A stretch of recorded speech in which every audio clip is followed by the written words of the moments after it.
Okay, good morning, everyone. Wow, what a day. It's Sunday, February 6th, 2022, on a cloudy day here in Space Coast.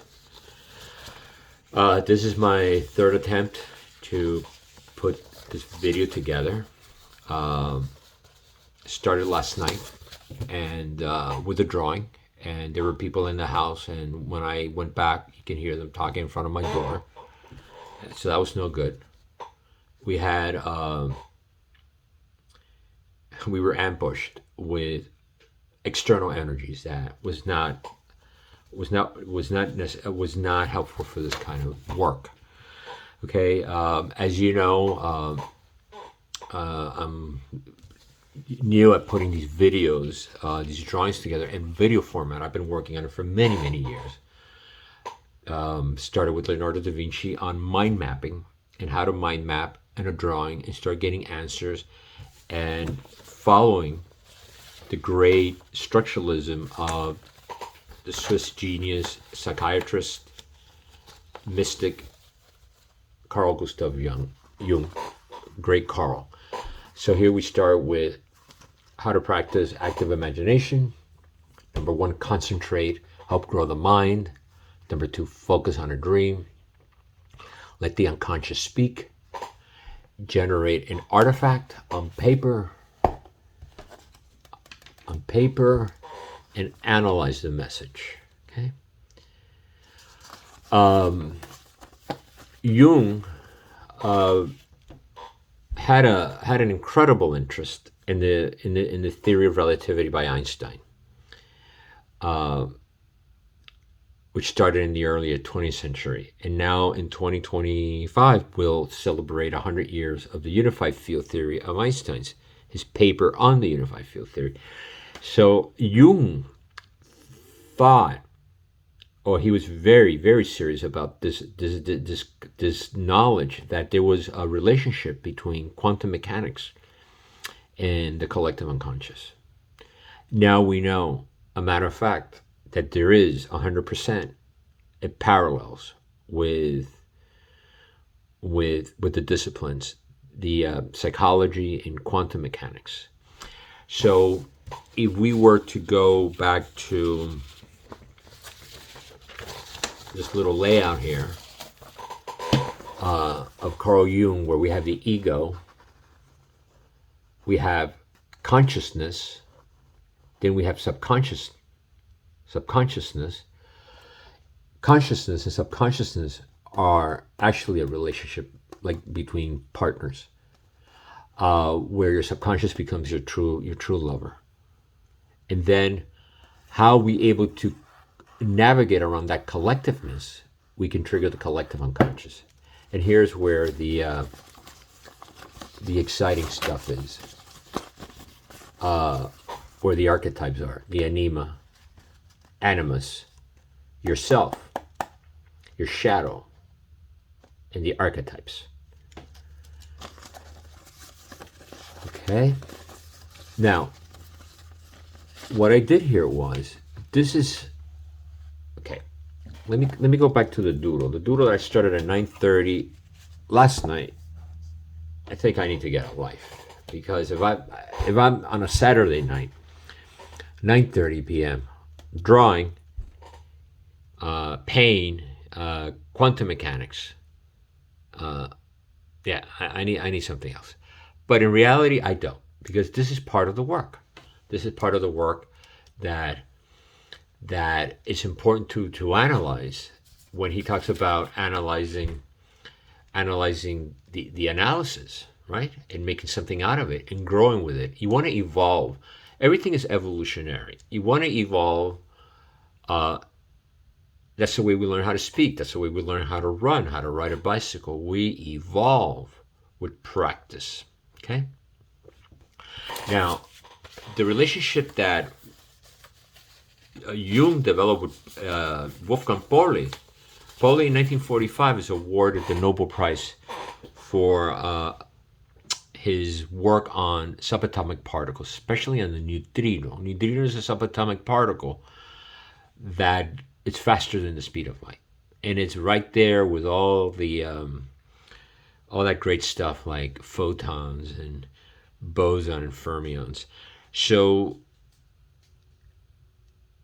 the his theory, Pauli's theory, was based on the exclusion principle. So if we have a nucleus, the nucleus has orbits, 5 orbits. There's 5 orbits. It took 380,000 years for electrons to be triggered into an orbit, making the first atom. So what happens is you have an orbit around the nucleus, and there are 2 electrons. One goes up and the other one goes down. We can call it a female or a male electron, and that starts the synergy of electrons. Then there's other orbits where electrons can go to other orbits from the first orbit. It takes a lot of exclusion, it takes a lot of power to be able to leave one orbit and go to another orbit. And this is where the interconnection starts happening. Now, a brief recap on electrons. Electrons are so small that if you were to get an atom and blow it up the size of a stadium, a football stadium, the electrons would be literally a pebble somewhere in the stadium. A little pebble. That would be an electron. So they have really radical behavior where they don't interlock with each other like we do and we don't with the male and female or whatever with relationships. Maybe masculine or feminine, doesn't matter.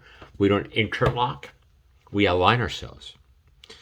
What electrons do, they align themselves.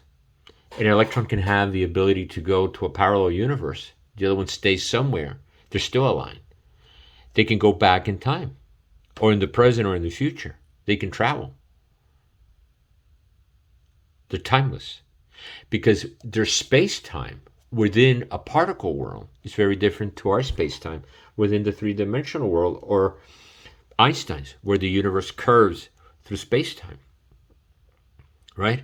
But that energy of space curving and collapsing, we also incarnate that in our biological, but most important, in our psychological formation. Right? Going back to this little drawing here. Now, what happens is, if we get stuck in ego, by shutting down our emotions, by voiding out your partner, masculine, feminine, here it doesn't matter, because it's the same energy. It's the same energy as Nutrino's and Pauli's exclusion of particles, subatomic particles around the nucleus. It's the same energy. So if there's exclusion that you void out, or you decide to go somewhere else, or you decide to start a relationship with a third party, or you have these karmic relationships with family, what have you, that are pulling you, you're being excluded out of this synergy. Yes and no. And I'm going to explain it why. With the self-portrait and the model. Why even people like Wolfgang Puali had such a dilemma with pain. Then he went to the bottle. He went to the juice. He started drinking. Then he goes to Jung. And once Jung was able to calibrate him and say, hey, wait a second, your behavior, your psychological behavior is very reflective of the stuff you work on, the stuff that you've discovered, the stuff that you've been awarded a Nobel Prize. There's a similarity with that. It parallels with each other. So when you have a displacement with a person and the person leaves, you go here. You got to go through all this. If you're stuck in ego that you can't express yourself, something else would trigger. Narcissism, anger, violence, abuse. Yeah, when a person is being passive aggressive, that they're not speaking, they're not opening up, they're shutting down, they're voiding out, they're voiding everything out. Tremendous psychological abuse. I'd rather get kicked in the ass and punched all over the face, all over. But that energy, to me, is brutal. So where do you go to? You go to your first love. What is your first love? The universe. The first love is the universe. This is how you align yourself with Source. When you were born, you came out of a womb. Mama, la mama, the mother. And there's a beautiful research like Lacan, all the research Lacan did with the child and mirroring. How do you mirror yourself? What is the relationship the child has going under the skirt of the mama, trying to find the viewfinder of the universe, going into that part of the anatomy of the woman. We got to use more the symbolism rather than calling it sex. Okay, sex. It's like if you get boiled it down, like sex could be like drinking water. If you're so casual about it, if you are in your ego, and you're just about satisfying your ego through sensations, to overcome, to be in denial, to overcome your boredom, to overcome your reality, your facticity. Oh, somebody says I'm beautiful. Somebody comes in and recognizes me sexually. So am I given to? So we're not really going to get into that area. This is more exciting. That's boring. People can have third party. They can leave. They get pulled in many directions. They leave. They have their own exclusion out of the pictorial for whatever reasons. But the fact is, if you love someone and you love them unconditionally, and that person is going through whatever they're going through, maybe third party, karmic energies, dealing with family, friends. There's a lot of people that pull people out of relationships. They get them out through jealousy and all that stuff. Narcissism, jealousy, envious. But the most important thing, if you love that person unconditionally, you create a synergy, an atomic synergy, which was what started the universe. Half of an atom, right here, half of an atom that had a real hot point.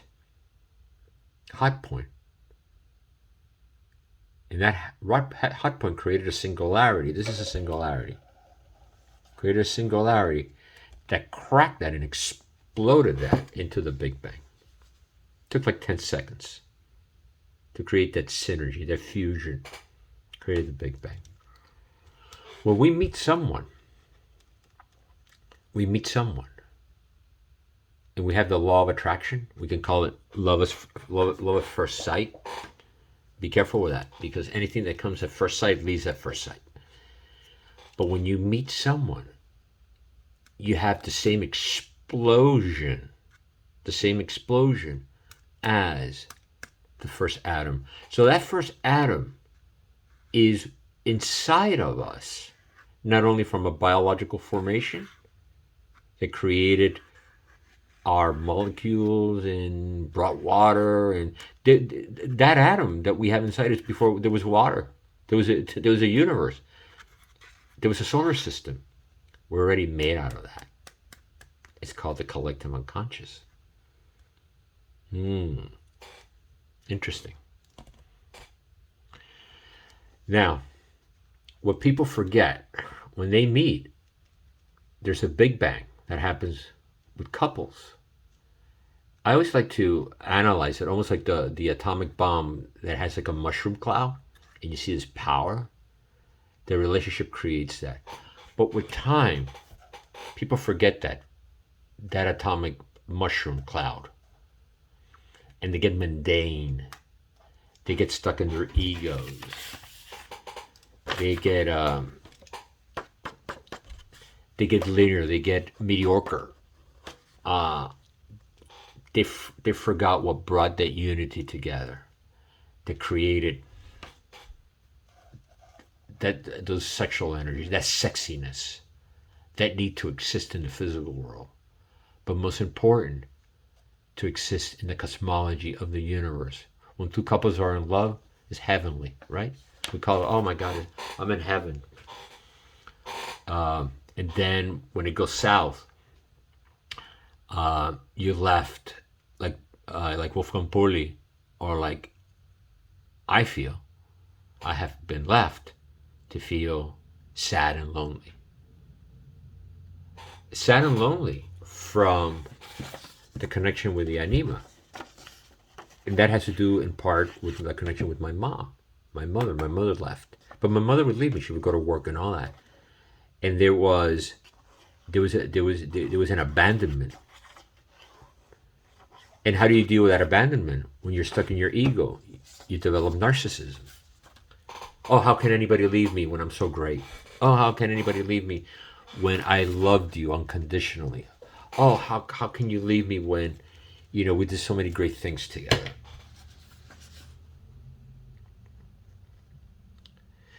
So coming back to subatomic particles, once the self, okay, we're going back here to the self-portrait to self.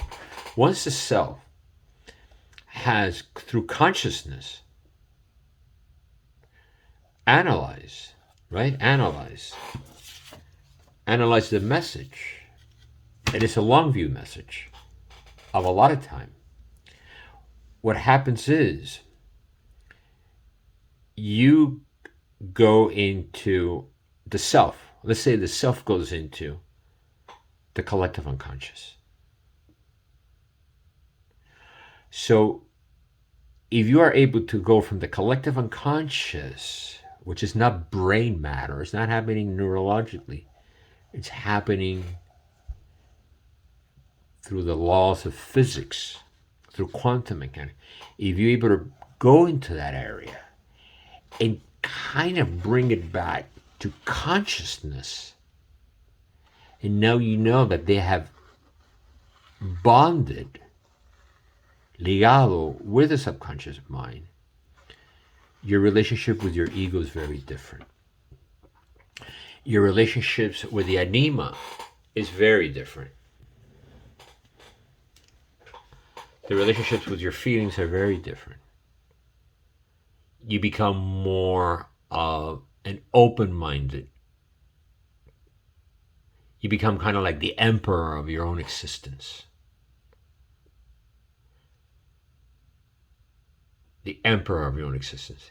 Even though you're bounded by this energy, these singularities, this interbounded with the anima, with the female, with your partner, may it be masculine or feminine, doesn't matter. We all triggered feminine and masculine energies, and vice versa. It's part of being human because we have those electrons. Those electrons are interchangeable within orbits. And here I did something funny here. It's hilarious how I did these electrons here, where they're never gonna interlock. They're gonna align. Not in time, but in space-time. In the whole holistic of quantum mechanics.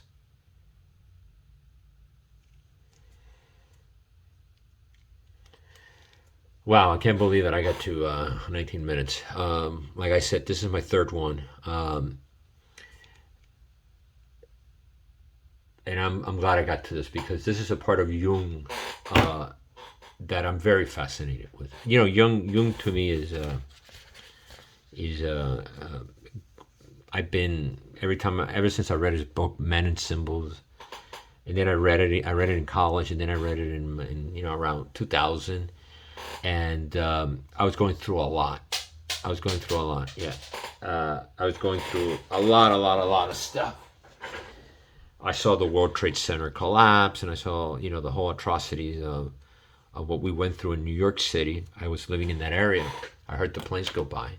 So I went through a lot. I went through a lot of finding out, um, as an adult, what I was going through, and facing facing life in the years to come, and really working out relationships that are so. I think there's nothing more painful than breakups. There's nothing more painful when you love someone and you commit to that person with unconditional love, and you dream of having a home, and then all of a sudden you're like, wow, I'm alone. Here's another one I did. I don't know if I showed this one here. Anyway, I have I did this one yesterday. So you end up alone in an empty room. But then again, you're not alone. Why? Because here's the anima, according to Jung and the work he did with Puali, meaning the anima, which is an archetype. Even though you're alone in a room, you're literally bounded on a seatbelt, on a car seatbelt with the anima. Meaning, the anima never leaves you. Never leaves you. The anima never leaves you. Never leaves the self. Even if you leave the three-dimensional world, never leaves you. You go back to that synergy of going back into the black hole, where it goes back into the black hole according to string theory, a vibration and energy that collapse with time-space. With energy collapse, but it leaves a vibration. And it's like a noodle, it's like a little string vibrating. It goes on and on and on and on. And this is the power of love. This is the power of understanding how powerful we are. That we are aligned with the universe. But most important, we are aligned with the first atom that created the universe, before there was a universe. So when you drink a glass of water, celebrate the universe, because what you're drinking is what made us, what made life. And you were there before that glass was there. And you're in the unconscious. I know these sound wacky and all that, but it's not wacky. It's not schizophrenia. It's not drugs. It's not alcohol. It's called quantum mechanics, combined with a great discipline called psychoanalysis. It's pretty tight. It's pretty much in the pocket of something that we can work on. Well, thank you for viewing, and peace out. Thank you.